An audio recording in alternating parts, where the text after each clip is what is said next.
It's not surprising because we spend so much time with our managers and they can have a big impact on our stress, particularly in the extremes, if there's a lot of urgency or there's a lot of kind of, if there's toxicity or anything like that.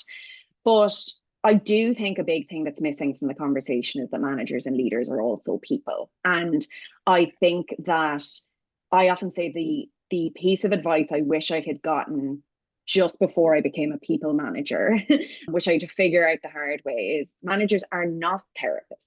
They are people that are, they have a responsibility to the company. They absolutely have a responsibility to their team, but they are people within the organization. They're dealing with their own kind of set of stresses, their own personal lives, stuff like that.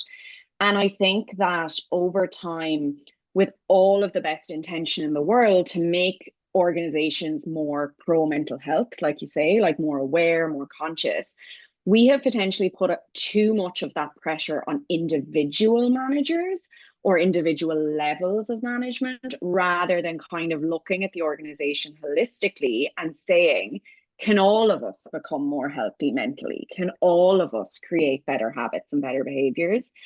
I think when conversations around servant leadership started, and obviously I've worked in a large tech company, and they're the kind of companies that very much embrace that leadership philosophy.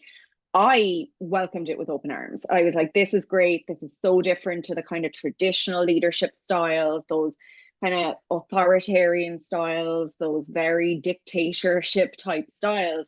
And I think I was attracted to it for that reason. But I think that there's almost a double-edged sword with that, which is if you're attracted to the style of servant leadership naturally, is that because you're naturally a giver? Maybe somebody who naturally doesn't put their own needs first?